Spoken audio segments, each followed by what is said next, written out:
Cashless claim ಆದ್ರೂ ಕೂಡ hospital ಅಲ್ಲಿ 1 ಲಕ್ಷ ಪೇ ಮಾಡ್ಬೇಕಾಯ್ತು ಅಂದ್ರೆ ಅದು ಕ್ಯಾಶ್ಲೆಸ್ ಕ್ಲೇಮ್ ಪ್ರಾಬ್ಲಮ್ ಅಲ್ಲ ಗುರು, ಅದು ಪಾಲಿಸಿ ಸೆಲೆಕ್ಷನ್ ಪ್ರಾಬ್ಲಮ್. ಇವತ್ತು ಸ್ವಲ್ಪ ರ್ಯಾಂಟ್ ಮಾಡ್ತೀನಿ, ನನ್ನ ಜೊತೆ ಸ್ವಲ್ಪ ಅಡ್ಜಸ್ಟ್ ಮಾಡಿ, ಬಟ್ ಟ್ರಸ್ಟ್ ಮೀ, ನಿಮ್ ಒಳ್ಳೇದಕ್ಕೇನೆ ಮಾಡ್ತಿದ್ದೀನಿ. ಬಿಕಾಸ್ ನನ್ಗೆ ಜೆನ್ಯೂನ್ಲಿ ಬೇಜಾರ್ ಏನಾಗತ್ತೆ ಅಂದ್ರೆ, ಜನ ಪ್ರೌಡ್ಲಿ ನನ್ನ ಹತ್ರ ಟರ್ಮ್ ಇನ್ಶೂರೆನ್ಸ್ ಇದೆ, ಹೆಲ್ತ್ ಇನ್ಶೂರೆನ್ಸ್ ಇದೆ ಅಂತ ಹೇಳ್ತಾರೆ. ಬಟ್ ಹಾಸ್ಪಿಟಲ್ ಒಳಗೆ ಸೈಲೆಂಟ್ ಆಗಿ ಲಕ್ಷ ಗಟ್ಲೆ ಖರ್ಚು ಮಾಡ್ತಾರೆ ಅವ್ರದೇ ಪಾಕೆಟ್ ನಿಂದ. ನಿನ್ನೆ ತಾನೇ ಯಾರೋ ನಮ್ಗೆ ಫೋನ್ ಮಾಡಿ ಹೇಳಿದ್ರು, ಬ್ರೋ ಇನ್ಶೂರೆನ್ಸ್ ಇತ್ತು, ಕ್ಯಾಶ್ಲೆಸ್ ಕೂಡ ಇತ್ತು, ಆದ್ರೆ 1 ಲಕ್ಷ ನಾವೇ ಪೇ ಮಾಡ್ಬೇಕಾಯ್ತು.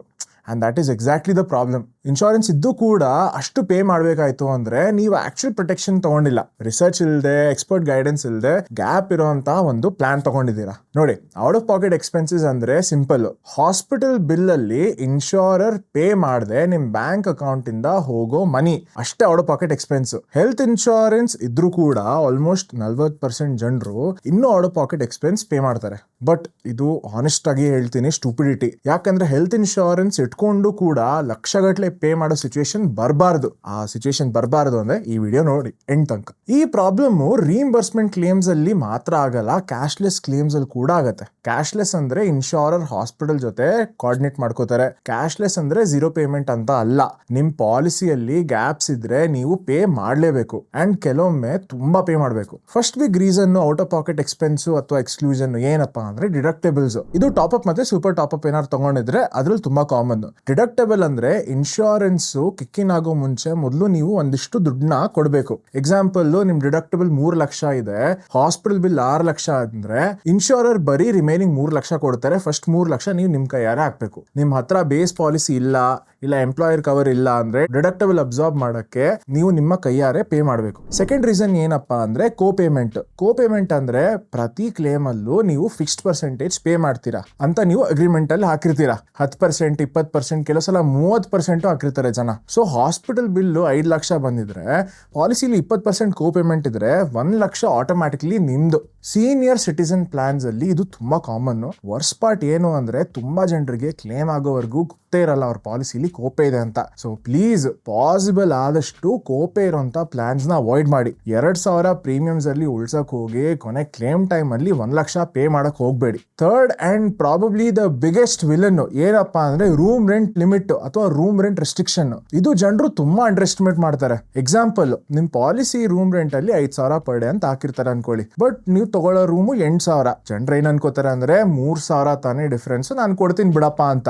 ಬಟ್ ಆಕ್ಚುಲ್ ಪ್ರಾಬ್ಲಮ್ ಏನಂದ್ರೆ ಅಲ್ಲೊಂದು ಟ್ವಿಸ್ಟ್ ಇದೆ. ಇನ್ಶೂರರ್ಸ್ ಪ್ರಪೋರ್ಷನಲ್ ಡಿಡಕ್ಷನ್ ಅಪ್ಲೈ ಮಾಡ್ತಾರೆ. ಇದಂದ್ರೆ doctor fees, nursing charge, OT charge, medicine, almost full bill ಹಲವಾರು ಪಾರ್ಟ್ಸ್ ಸೇಮ್ ರೇಷಿಯೋ ಅಲ್ಲೇ ರೆಡ್ಯೂಸ್ ಆಗುತ್ತೆ. ನೀವ್ ಮಾಡಿದ್ದೇನಕ್ಕೆ, ಒಳ್ಳೆ ರೂಮ್ ಸಿಗ್ಲಿ ಅಂತ. ಆದ್ರೆ ಕೊನೆಗೆ ಏನಾಯ್ತು, 1 ಲಕ್ಷ ಔಟ್ ಆಫ್ ಪಾಕೆಟ್ ಹೋಯ್ತು. ಸೊ ಹೆಲ್ತ್ ಇನ್ಶೂರೆನ್ಸ್ ಚೂಸ್ ಮಾಡುವಾಗ ಟ್ರೈ ಮಾಡಿ ನಿಮ್ ಪಾಲಿಸಿಲಿ ಯಾವುದು ರೂಮ್ ರೆಂಟ್ ಲಿಮಿಟ್ ಇರಬಾರ್ದು. ಫ್ರೆಂಡ್ಸ್, ಮುಂದೆ ಹೋಗೋ ಮುಂಚೆ ನಿಮ್ಗೊಂದು ಹೇಳಕ್ ಇಷ್ಟಪಡ್ತೀನಿ, ಪ್ಲೀಸ್ ನಮ್ ಜೊತೆ ಒಂದು ಫ್ರೀ ಕಾಲ್ ಬುಕ್ ಮಾಡ್ಕೊಳ್ಳಿ. ನಿಮ್ಮ ಪಾಲಿಸಿಲಿ ಏನೇ ಈ ತರ ಒಂದು ಬ್ಲ್ಯಾಕ್ ಸ್ಪಾಟ್ಸ್ ಇದ್ರೆ, ಬ್ಲ್ಯಾಕ್ ಮಾರ್ಕ್ಸ್ ಇದ್ರೆ ನಾವು ಫ್ರೀ ಆಗಿ ನಿಮ್ಗೆ ತಿಳಿಸ್ಕೊಡ್ತೀವಿ. 30 ನಿಮಿಷದ ಫ್ರೀ ಕಾಲ್ ಇರುತ್ತೆ. ನೀವು ಆರಾಮಾಗಿ ನಮ್ ಜೊತೆ ಒಂದು ಕಾಲ್ ಬುಕ್ ಮಾಡ್ಕೋಬಹುದು. IDI ಸರ್ಟಿಫೈಡ್ ಅಡ್ವೈಸರ್ಸ್ ಇರ್ತಾರೆ, ಕನ್ನಡದಲ್ಲೇ ಮಾತಾಡ್ತಾರೆ. ಲಿಂಕು ನಿಮ್ಗೆ ಡಿಸ್ಕ್ರಿಪ್ಷನ್ ಅಲ್ಲಿ ಸಿಗುತ್ತೆ. ಸರಿ, ಮೂವಿಂಗ್ ಆನ್. ನೆಕ್ಸ್ಟ್ ಪ್ರಾಬ್ಲಮ್ ಏನಪ್ಪಾ ಅಂದ್ರೆ consumables and non medical expenses. ಏನಪ್ಪಾ ಅಂದ್ರೆ gloves, syringes, PP kits, gauze, mask, nebulisation kit, cotton ಆಯ್ತು, ಟ್ಯೂಬ್ಸ್ ಆಯ್ತು, ಇವೆಲ್ಲ ಹಾಸ್ಪಿಟಲ್ ಬಿಲ್ ಅಲ್ಲಿ ಬರುತ್ತೆ. ಹಾಸ್ಪಿಟಲ್ ಯೂಸ್ ಮಾಡ್ತಾರೆ ನಿಮ್ಮ ಮೇಲೆ, ಬಟ್ ಇನ್ಶೂರರ್ ಯಾವತ್ತೂ ಪೇ ಮಾಡಲ್ಲ ಅನ್ಲೆಸ್ ನಿಮ್ ಪಾಲಿಸಿಲಿ ಸ್ಪೆಸಿಫಿಕ್ ಆಗಿ ಬರ್ದಿರ್ತಾರೆ ಕನ್ಸ್ಯೂಮಬಲ್ಸ್ ಆರ್ ಕವರ್ಡ್ ಅಂತ. ಇಲ್ಲ ಅಂದ್ರೆ ನಿಮ್ಮ ಹತ್ರ ಒಂದು ಆಡ್ ಆನ್ ಇರಬೇಕು. ಇನ್ನೊಂದು ಏನ್ ಪ್ರಾಬ್ಲಮ್ ಅಂದ್ರೆ ಈ ಐಟಮ್ಸ್ ಮಿನಿಮಮ್ 5% ಇಂದ 15% ತನಕ ನಿಮ್ಮ ಬಿಲ್ ಅಮೌಂಟ್ ಅಷ್ಟು ಆಗಿರುತ್ತೆ. ಸೊ ಕ್ಲೇಮ್ ಅಪ್ರೂವ್ ಆಯ್ತು, ಕ್ಯಾಶ್ಲೆಸ್ ಆಯ್ತು, ಎಲ್ಲ ಕ್ರೇಜಿಯಾಗೇ ಇದೆ.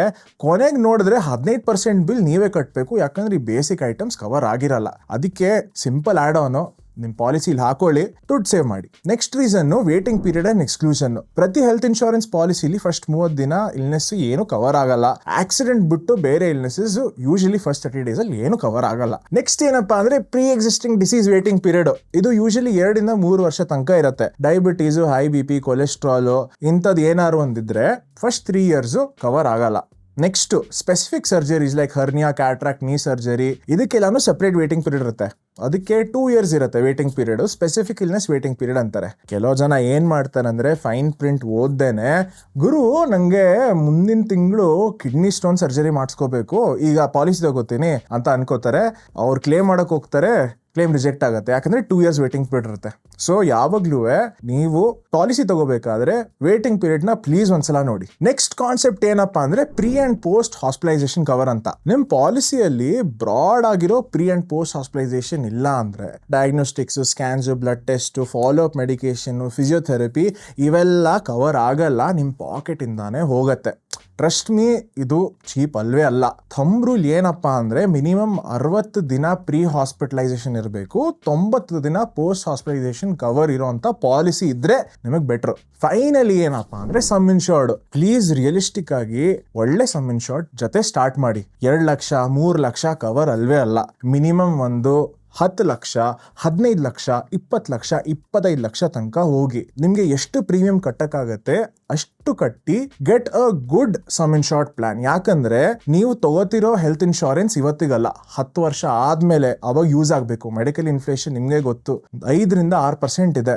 ಸೊ Tier 1 ಸಿಟಿಲಿ ಇದ್ರೆ ಪ್ಲೀಸ್ 15-20 ಲಕ್ಷ ಕವರ್ ತಗೊಳ್ಳಿ. Tier 2 ಅಥವಾ Tier 3 ಸಿಟಿಲಿ ಇದ್ರೆ 10-15 ಲಕ್ಷ ಸ್ಟಾರ್ಟಿಂಗ್ ಪಾಯಿಂಟ್ ಆಗಿರ್ಬೇಕು. But again this depends on your family size, age, health condition, hospital preference, budget. Blindly 1 number follow ಮಾಡಬೇಡಿ. ಇಲ್ಲೇ ಗುರು ಡಿಟೋ ಹತ್ರ ಮಾತಾಡ್ಬೋದು, ನಮ್ಮ ಹತ್ರ ಮಾತಾಡಿ ನಾವು ಸ್ಟ್ರೇಟ್ ಆಗಿ ಹೇಳ್ತೀವಿ ನಿಮ್ಗೆ ಎಷ್ಟು ಕವರ್ ಬೇಕು. We will also help you to buy a policy. Link description ಅಲ್ಲಿ ಸಿಗುತ್ತೆ. ಸರಿ ಗುರು, ನಂಗೆ ಗೊತ್ತಿರೋಷ್ಟೆಲ್ಲ ಹೇಳಿದೀನಿ. ಪ್ಲೀಸ್ ಹೆಲ್ತ್ ಇನ್ಶೂರೆನ್ಸ್ ತಗೋತಿದ್ದೀರಾ, ಖರ್ಚು ಮಾಡ್ತಿದ್ದೀರಾ ಅಂದ್ರೆ ಒಳ್ಳೆ ಪಾಲಿಸಿ ತಗೊಳ್ಳಿ. ಯಾವ್ದು ಸಿಕ್ಕಿದ ಪಾಲಿಸಿ ತಗೊಂಡು ಕೊನೆಗೆ ಕ್ಲೇಮ್ ಟೈಮ್ ಅಲ್ಲಿ ಯಾಮಾರಬೇಡಿ. ಅದಕ್ಕೇನೆ ಹೇಳೋದು, ಕರೆಕ್ಟ್ ಆಗಿ ಒಳ್ಳೆ ಏಜೆಂಟ್ ಥ್ರೂ ಹೋಗಿ. ನಿಮ್ಗೆ ಆನ್ಲೈನ್ ಅಲ್ಲಿ ನಿಮ್ಗೆ ಒಳ್ಳೆ ಸಲಹೆ ಬೇಕಾ, ನಾವು ಕೊಡ್ತೀವಿ. ನಮ್ ಸರ್ವಿಸ್ ಫ್ರೀ. ಕ್ಲೇಮ್ ಟೈಮ್ ಅಲ್ಲಿ ನಾವು ನಿಮ್ ಜೊತೆ ಗಟ್ಟಿಯಾಗಿ ನಿಂತಿರ್ತೀವಿ. ಆಯ್ತಾ? ನೀವೇನ್ ಮಾಡ್ಬೇಕು ಅಂದ್ರೆ ಡಿಸ್ಕ್ರಿಪ್ಷನ್ ಅಲ್ಲಿ ಒಂದು ಲಿಂಕ್ ಇದೆ, ಅಲ್ಲಿ ಹೋಗ್ಬಿಟ್ಟು ನಮ್ ಜೊತೆ ಒಂದು ಫ್ರೀ ಕಾಲ್ ಬುಕ್ ಮಾಡಿ. ಸರಿನಾ? ನಾನು ನಿಮ್ಗೆ ನೆಕ್ಸ್ಟ್ ವಿಡಿಯೋದಲ್ಲಿ ಸಿಗ್ತೀನಿ. ಅಲ್ಲಿ ತನಕ ಹ್ಯಾಪಿ ಇನ್ಶೂರೆನ್ಸ್ ಹಂಟಿಂಗ್.